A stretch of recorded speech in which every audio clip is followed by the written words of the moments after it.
কোরআন এবং হাদিসের আলোকে আমরা কিছু হতভাগা মানুষের কথা জানি, যে মানুষগুলো হয়তো নামে মাত্র তাদের অনেকে মুসলমানও, হয়তো অনেকে নামাজ কালামও পড়ে, কিন্তু জান্নাতে তারা যেতে পারবে না। আমরা আজ 16 শ্রেণীর হতভাগা মানুষের কথা জানবো, যে হতভাগা মানুষগুলো জান্নাতে যেতে পারবে না। জান্নাতে যাওয়ার এই নেয়ামতের সৌভাগ্য লাভ থেকে তারা বঞ্চিত হবে। আল্লাহ রাব্বুল আলামিন সেরকম কপাল পড়া মানুষদের কাতারে যেন আমরা শামিল না হই, আমাদের সবাইকে সে তৌফিক দান করুন। সর্বপ্রথম যে হতভাগা মানুষদের কথা বলতে চাই, যারা জান্নাতে যেতে পারবে না, তারা হলো যারা আল্লাহর প্রতি ঈমান আনে নাই, যারা মুসলমান হয় নাই, যারা ঈমান আনে নাই, আল্লাহর প্রতি যারা বিশ্বাস করে নাই, তারা আল্লাহর তৈরি জান্নাতে যাবে এটা কখনো আশা করা যায়? যদি আল্লাহকে কেউ বিশ্বাসী না করে, আল্লাহর একত্ববাদকে স্বীকারই না করে, শিরকে লিপ্ত হয়, সে মুসলমানই না হয়, তাহলে সে আল্লাহর জান্নাতের প্রত্যাশা কোত্থেকে করতে পারে? দ্বিতীয় যে প্রকারের মানুষ জান্নাতে যেতে পারবে না, বা দ্বিতীয় যে বিষয়টি জান্নাতে যাওয়ার পথে বাধা, সেটি হলো আত্মীয়তার সম্পর্ক ছিন্ন করা।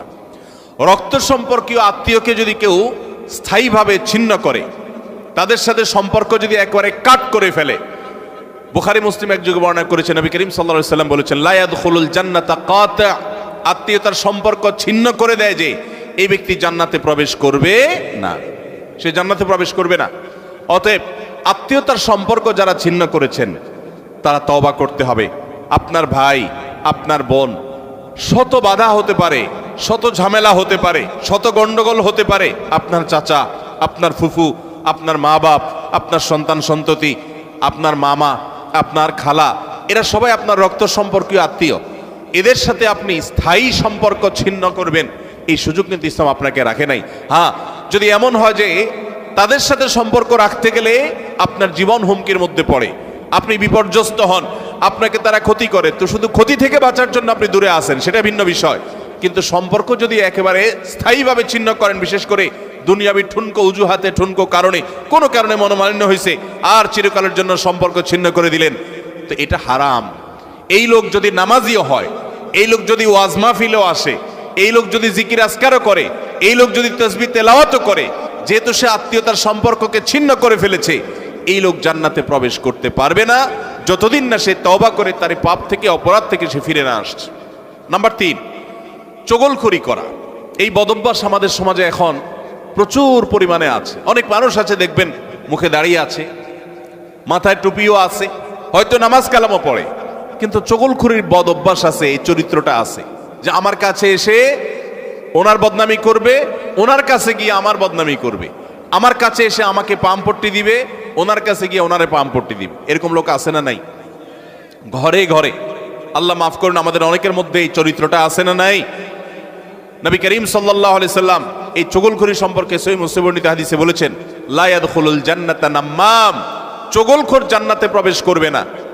নাম্বার 4, প্রতিবেশীকে যে কষ্ট দেয়, এই লোকও জান্নাতে যেতে পারবে না। জান্নাতে যাওয়ার ক্ষেত্রে বড় বাধা হলো এই বদভ্যাস এবং খারাপ জিনিস, এই অপরাধ, প্রতিবেশীকে কষ্ট দেওয়া। নবী করিম সাল্লাল্লাহু আলাইহি সাল্লাম সহিহ মুসলিম বর্ণিত হাদিসে বলেছেন, লা ইয়াদখুলুল জান্নাতা মান লা ইয়ামানু জারুহু বাওয়াইকাহু, যে ব্যক্তির প্রতিবেশী তার হাত, মুখ এগুলোর কষ্ট দ্বারা, তার ক্ষতি এবং অনিষ্ট থেকে যে ব্যক্তি নিরাপদে থাকে না, অর্থাৎ প্রতিবেশীকে যে শান্তিতে রাখে না, প্রতিবেশীকে বিভিন্নভাবে কষ্ট দেয়, এই ব্যক্তি জান্নাতে প্রবেশ করতে পারবে না। নাম্বার 5, অহংকারী ব্যক্তি, যে অহমিকা দেখায়, দম্ভ করে, গরিমা নিয়ে চলে, মানুষকে মানুষ মনে করে না। কারোর টাকার গরম আছে, কারোর নাম যশ খ্যাতির গরম আছে, কারোর ক্ষমতার গরম আছে। আল্লাহ তাআলা এক একজনকে এক একটা দিয়ে পরীক্ষা করেন। এগুলোর মাধ্যমে যারা অহংকারী হয়ে যায়, এগুলোর কারণে যারা অহংকারী হয়ে যায়, এই অহংকারী ব্যক্তি কখনো জান্নাতে যাবে না। সহিহ মুসলিমের হাদিসে আসছে, নবী করিম সাল্লাল্লাহু আলাইহি সাল্লাম বলেছেন, লা ইয়াদখুলুল জান্নাতা মান কানা ফি কলবিহি মিসকালু যাররাতিন মিন কিবরিন, যেই ব্যক্তির অন্তরে যাররা পরিমাণ অহংকার থাকবে, দম্ভ থাকবে, এই মুতাকাব্বির অহংকারী ব্যক্তি জান্নাতে কখনো প্রবেশ করবে না। 6 নম্বর হলো প্রতারক, 7 নম্বর হলো দান করে খোটা দেয় যে সে, আর 8 নম্বর হলো কৃপণ। আর এই তিনটি তিরমিজি বর্ণিত হাদিসে বর্ণিত হয়েছে। নবী করিম সাল্লাল্লাহু আলাইহি সাল্লাম বলেছেন, লা ইয়াদখুলুল জান্নাতা খাব্বুন ওয়ালা মান্নানুন ওয়ালা বাখিল, যে ব্যক্তি কাউকে প্রতারণা করে, ধোঁকা দেয়। এখন আমাদের সমাজে মুসলমানদের মধ্যে ধোকা দেনওয়ালা মানুষের সংখ্যা কি কম না বেশি? দোকানদার বলেন, ব্যবসায়ী বলেন, চাকরিজীবী বলেন, যার কথাই বলেন, এমনকি নেতারা বলেন জনগণকে ধোকা দেয়। ঠিক না বে ঠিক? সবাই যার যার জায়গা থেকে কে কাকে ল্যাং মারবে, কে কাকে ধোকা দিবে, এটাই হলো আমাদের কাজ এখন। অথচ ধোকাবাজ, প্রতারক, চিটার, বাটপার এই লোকগুলো কখনো জান্নাতে যেতে পারবে? নবী করিম সাল্লাল্লাহু আলাইহি ওয়াসাল্লাম এই হাদিস বলছে যে প্রতারক জান্নাতে যাবে না। দ্বিতীয়ত, মান্নান অর্থাৎ দান করে যে খোটা দেয় এই লোকও জান্নাতে যেতে পারবে না। দান করে খোটা দেওয়ার বদভ্যাস আছে না নাই আমাদের অনেকের? দান করেছেন আল্লাহকে খুশি করার জন্য, যদি আপনি খোটা দেন তাহলে আপনার ওই দান বরবাদ হয়ে যায়, ওটা নষ্ট হয়ে যায়। আল্লাহ বলেছেন লা তুবতিলু সাদাকাতিকুম বিল মান্নি ওয়াল আযা, তোমরা দান করার পর খোটা দিয়া, কষ্ট দিয়া, যাকে দান করছো তাকে কষ্ট হয় এরকম কথা বলে ওই দানকে বরবাদ করে দিও না। আমরা অনেকে এই কাজ করি, দান করেছেন ওই ব্যক্তির কাছ থেকে থ্যাঙ্কসের আশাও করবেন না। থ্যাঙ্কস মানে কৃতজ্ঞতা সে আদায় করবে, শুকরিয়া দিবে, সে আপনার স্বীকৃতি দিবে, এই আশাটাও আপনি করতে যাবেন না। 8 নম্বর হলো কৃপণতা। এটা জাহান্নামের যাওয়ার অন্যতম বড় মাধ্যম এবং জান্নাতে যাওয়ার ক্ষেত্রে বাধা হলো কৃপণতা। নবী করিম সাল্লাল্লাহু আলাইহি সাল্লাম কৃপণ ছিলেন না, তার অনেক সম্পদ ছিল না, কিন্তু যা ছিল সেটা অকাতরে তিনি দান করতেন।